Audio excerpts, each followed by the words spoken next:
Specialists in minimally invasive laryngeal surgeries, coblation, holds fellowships in cranial surgery and robotic surgery.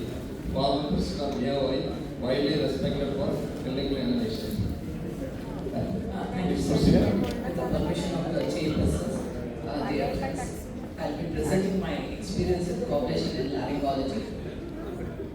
Maybe as the technology comes in the market, we all venture into it and see the uses, how it can be. In Indian scenario where the lasers, they cannot offer in many centers. So coblation is the other option where it can give good results compared. Maybe in some cases it will not. I'll just cover that in my talk. I think this my speaker in the morning, my friend spoke about the coblation. I'll not go in detail about the coblation, who invented it. It's very proud to be that he's an Indian. And it was first used in actually in the coronary for embolizer, to remove the block in the coronary artery. That was the first application of that. But they made a hole in the coronary artery, then it was banned, and then it went on to the orthopedics, and then it came to, we have also started using it. This is a way of, I think we all know this. This exactly is how it acts. Like you have a band, you have an active electrode, then we have the saline part, and it comes and dips in the active electrodes. And then when the radio frequency current passes through it, you have the charged plasma, and then that will disassociate the saline, sodium chloride into sodium and the chloride charged ions, and this charged ions will break the bondage between the cells, and so the ablation of the tissue happens. So this is how it acts, and these are the two wands which we use in larynx. This is the MLW wand, microlaryngeal wand, and this is a laryngeal wand. So you can see the difference. Here is a single electrode, whereas here is a pad of electrode which we have here. Advantage, it's a control of energy delivery, is a volumetric tissue removal. And then these are the, I think morning it was covered, I'll not go for it. Only thing is with the coblation, the energy which is dissipated is 40 to 70 degrees. So the lateral tissue damage is very less. And another thing is, it is not the current which passes laterally, it is the chemical reaction which happens in the coblation. So the tissue damage is less. And this is a literature review. Wang et al. They studied the outcome analysis of benign vocal cord tumors treated by laryngeal endoscopy. And then 85 patients with benign vocal cord tumors were treated under low temperature, and they got the good results. Moreover, the treatment of benign vocal cord tumors with the laryngeal endoscopy presented satisfactory outcomes. Then Timms et al. Ablation, a promising new technique for laryngeal papilloma, they presented in Journal of Laryngology and Otology. Therapeutic effect of low temperature for early stage laryngeal cancer. This is a Gong Chen et al.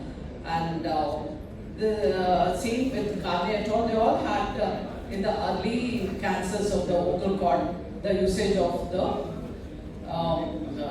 coblation and the assistance of coblation in arytenoidectomy for vocal cord paralysis. Now the applications are various.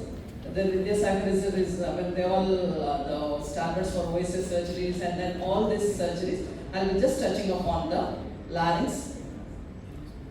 We have the supraglottic pathology where we can use it, and then the glottic pathology and subglottic. And I'll be just showing some videos of this. This is how we use. This is some epithelial polyp which is there.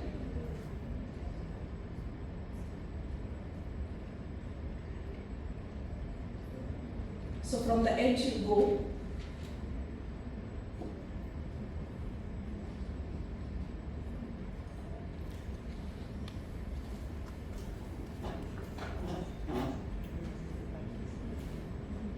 So this is a waveform which you retain. Then this is a solitary sort of papilloma in an adult. We had extensive.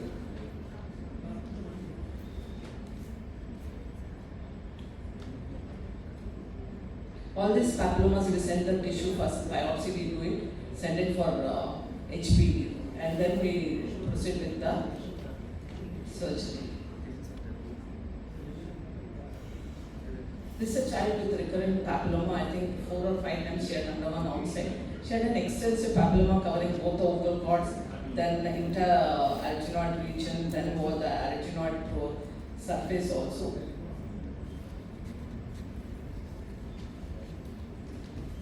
And it's, as I told you, it's a volumetric reduction of the specimen. See, this in recurrent laryngeal papilloma, whatever the tool it is, you should know that you should cause less tissue damage because it's going to recur always. Whether you use carbon dioxide laser, microdebrider, or coblation or cold steel. So never go into the normal tissue or edge of between the normal and the papilloma. As far as possible, just restrain yourself to the papillomas. And then we started using bevacizumab. We have 2 patients who are on treatment. Actually, the dosage we use is it comes as 25 milligram per ml. So 12.5, that is 0.5 ml we take. And before starting this, we give as the base of the lesion. And once the lesion is excised, we give subepithelially also. So we take the help of our medical oncologists. So they give the systemic and we do the same sitting. We take the sample and then we give the intralesional. And this patient is still on treatment, but now our recurrence is reduced. So we give 3 weeks for 3 injections and then go for 6 months once injection. So now our injection has come to 1 year. Like that we have 2 patients. Actually, it melts. The bevacizumab you give, it melts. But if the patient doesn't come back, then again it recurs. And this is a glottic pathology, where we have the anterior subglottic stenosis. I think somewhere else she had the surgery. So we did with coblation. Then we placed the balloon dilatation we did. Then we placed the keel.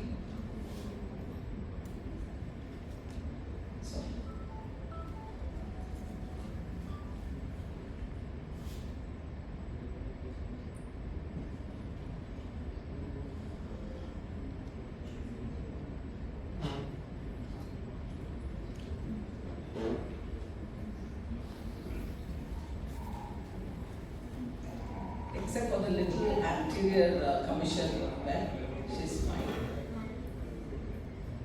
This is a girl of 8 or 9 years. She had a web in the anterior glottic. It was congenital. We didn't place any keel for her, but that was a problem. I think the surgery went on well, but I think she had little anterior little web at the anterior commissure region. And then we all know the posterior cordectomy. But one thing with the posterior cordectomy, what I have noticed is, because there is not much of lateral tissue damage, maybe you get a sort of, the space which you expect to happen will not be there at the end of your 1 year when you follow these patients. Actually we do more in these patients nowadays, so that at least 3 millimeter cap is there. Before we used to just stick on to that, but it used to reduce because there is not much of lateral tissue damage. New membrane will form here,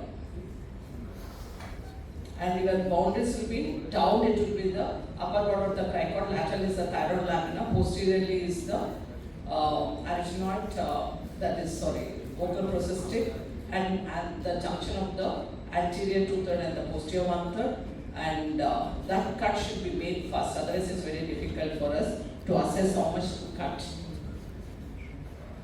And this is for the vocal cord malignancies. So actually all patients who require type 3 cordectomy, you can go ahead with that. The only problem with this is the tip of the coblet, that is our MLW band, is little big, that is about 1.9 millimeter. So you might not be able to see, you cannot do the subepithelial, that is type 1 or type 2. Type 3 you can always do.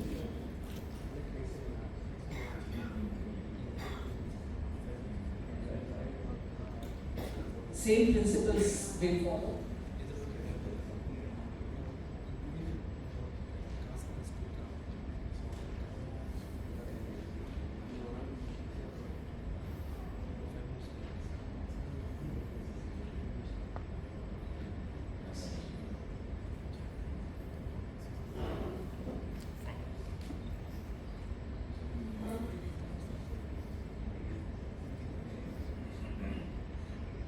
And always, once you make an incision, apply traction and then you dissect. Before making incision, don't apply traction. If it is very close to the anti-commission, then it's difficult for us to use this fan.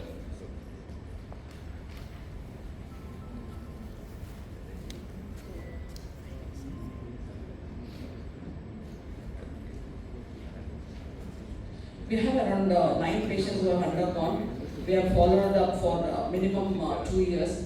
All have no recurrences at present. And only thing is, we all know how to select these patients. There are patient factor, then growth factor, institutional. I will not go in detail about that. So we all know about that. Only thing is, type 3 I do with this, not the type 1 and type 2. This is an extensive papillomatosis with keratosis. This was sorry, I don't think this video is playing. Now coming to the supraglottic pathology, we all know the valvular cysts or the epiglottic cysts. They are also common. We have around 8 cases of them, and nowadays we get like each and every patient who has some breathing issues in the pediatrics, they send to us. But 15 years back they were not sensitized. So they used to just make the diagnosis of laryngomalacia and send the patient off.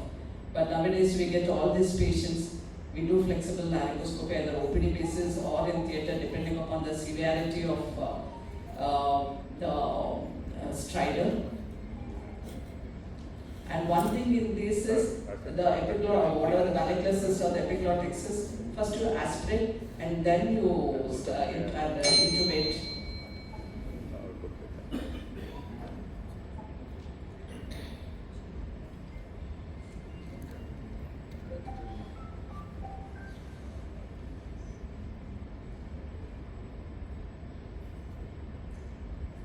This lipoma of the paraglottic space. It's a tool which helps us to make an incision and open. And this is our supraglottoplasty. Laryngomalacia type 4. Supraioid epiglottis.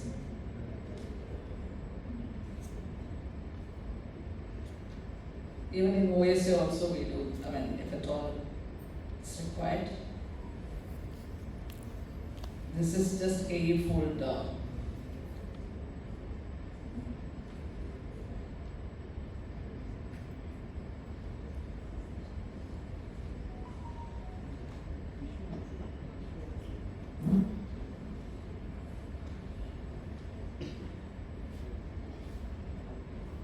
Actually with this one patient, actually that one child had a severe adenoid, so we thought adenoid was the reason. I did because intubation was not a problem. We did adenoidectomy, and then because still she persisted, have center for orthodontist, they did rapid maxillary expansion. Then again she started having once in a week. Then we saw that she had a short AE fold. Then we went back and did the AE fold release. Then we have the tracheal pathology. This is a child with, who had intubation of 4 days and developed membranous. This just we used to make the cut, and then we use the balloon to dilate.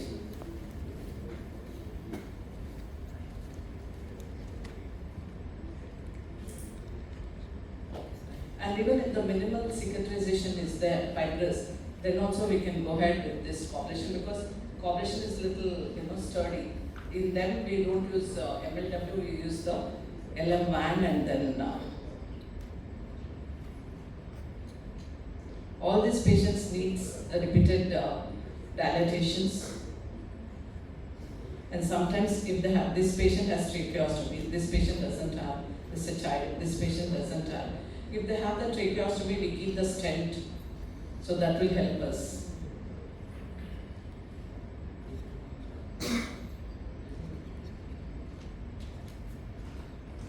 Actually, this stenosis airway is coblation is very good for the airway surgeries, for the tracheal stenosis.